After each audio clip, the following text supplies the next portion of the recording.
Os Segredos de Juvenal Papisco, um livro do Bruno Paixão, editado pela Porta Editora, e que venceu o Prémio Literário Luís Miguel Rocha. É um livro que envolve humor, crítica social, política, religiosa, mas não só. Olá a todos, sejam bem-vindos mais uma vez aqui ao canal. No vídeo de hoje então eu venho falar-vos sobre um livro assim, fora da caixa, vamos defini-lo assim, um livro que não está muito dentro dos parâmetros, não está muito dentro dos temas da literatura portuguesa contemporânea, um livro que tem uma narrativa muito própria, um estilo de escrita muito próprio e que por isso mesmo eu achei que devia trazê-lo aqui para o canal, principalmente em tempos de Lusitana Autores. Não se esqueçam, junho e julho é o mês em que eu e o João do Perfil na Cama com os Livros propomos às pessoas que nos seguem, às pessoas que nos acompanham, a leitura de autores portugueses contemporâneos, de que o Bruno Paixão é um belo exemplo, até porque tem, como eu dizia, uma voz narrativa muito própria, que eu acho que também pelos temas que traz aqui, pode ser um livro engraçado e para pessoas que, ao contrário de mim, que gosto sempre de livros com muito drama, este livro não é tão focado na parte, se bem que também toca em algumas coisas desse género, mas não é tão existencialista, não é tão objetivamente filosófico, mas os dilemas podem estar lá, agora que penso nisso. Bem, para começar, o livro tem este título característico, e acho que quase que se percebe pela capa, que já agora é uma capa muito bonita, é uma capa da, deixem-me ver aqui, Eva Mutter, a partir de uma colagem de várias obras do Henri Rousseau,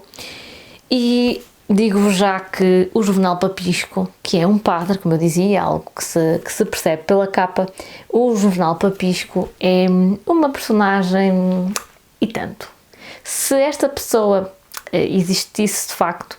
que talvez tenha sido inspirado em alguém que poderão conhecer, se este padre existisse de facto era ele próprio uma personagem, porque aquilo que nós chamamos uma personagem, um cromo, enfim, porque, como é que eu vou dizer isto? É um padre que gosta muito dos prazeres da carne,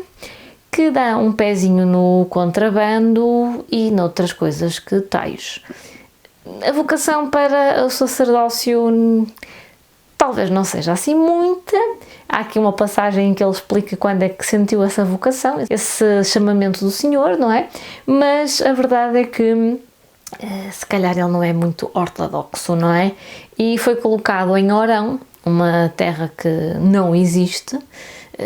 embora o nome nos possa ser familiar, nomeadamente da Peste, a obra do Camus. Mesmo assim, Orão não existe, não pretende, o Bruno Paixão não pretende que esta obra se passe num local específico, num local real, nem num tempo concreto, embora tenha aqui umas nuances do século XIX, há aqui uns momentos em que, pelas referências, poderemos situar esta obra nesse tempo, mas este Juvenal Papisco, na verdade, poderia ser um padre português, embora a capa nos remeta para a América do Sul, acho que tem assim umas vibes, não é, da América Latina, mas o Juvenal Papisco poderia ser um padre de uma qualquer aldeia portuguesa, e quem sabe,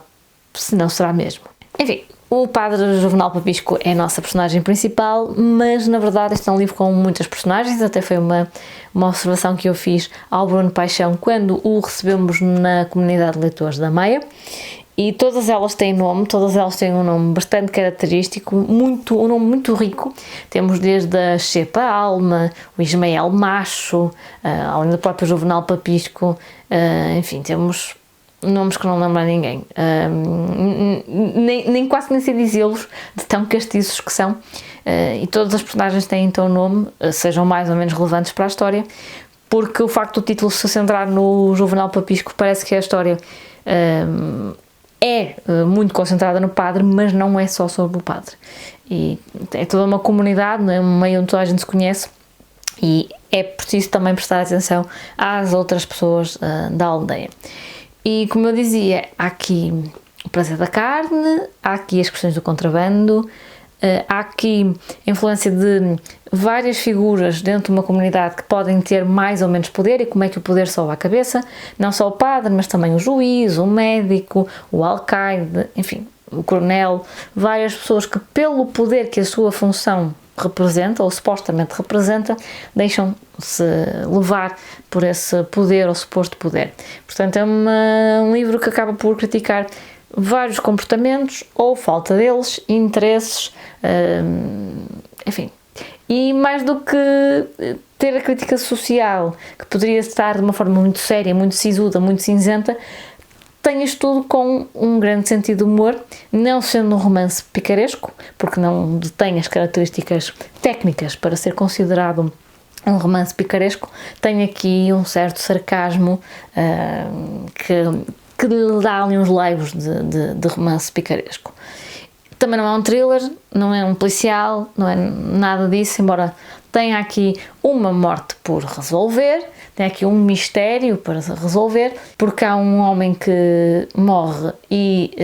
quem terá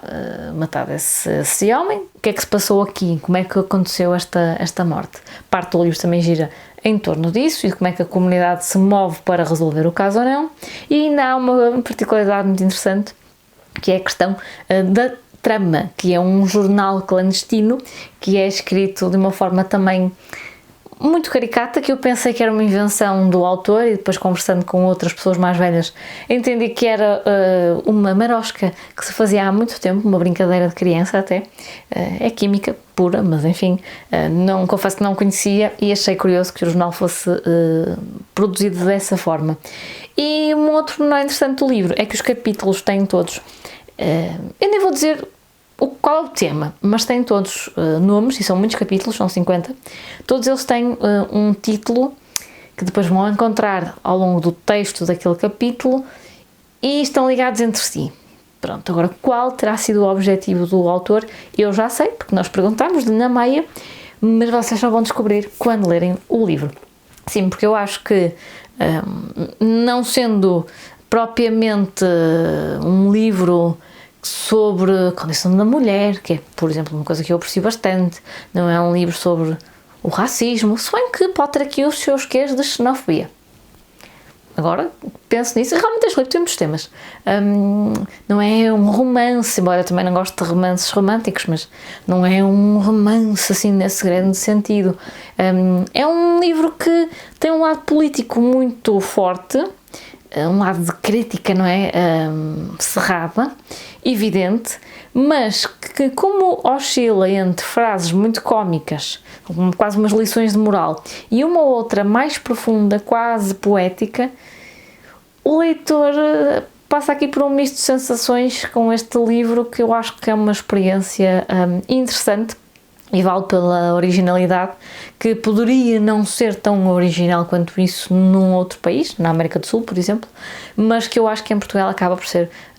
um fator diferenciador e uma coisa que não se tem feito, e que por isso mesmo eu acho que é uma experiência interessante. E aqui fica esta minha sugestão, mesmo em cima do Lusitano Autores. Está aí a Feira do Livro, procurem o livro, enfim, deem-lhe uma oportunidade, porque eu acho que acaba por ser um livro muito bem escrito, muito bem pensado. Nota-se que não foi escrito à toa, não é que eu estivesse à espera que fosse, como é óbvio, não é? Não estivesse à espera que fosse mal escrito ou que fosse demasiado fluido,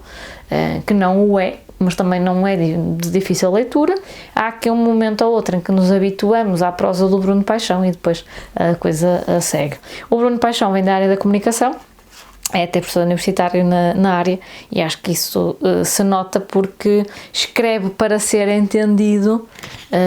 e não necessariamente para o seu ego, que é um erro que muitas vezes os escritores cometem. Ele já tinha livros publicados, mas não na área da ficção, e este livro até venceu o Prémio Literário Luís Miguel Rocha com um outro título, depois o título foi mudado, e a meu ver, bem, muito mais sonante, e não foi à toa que ele venceu então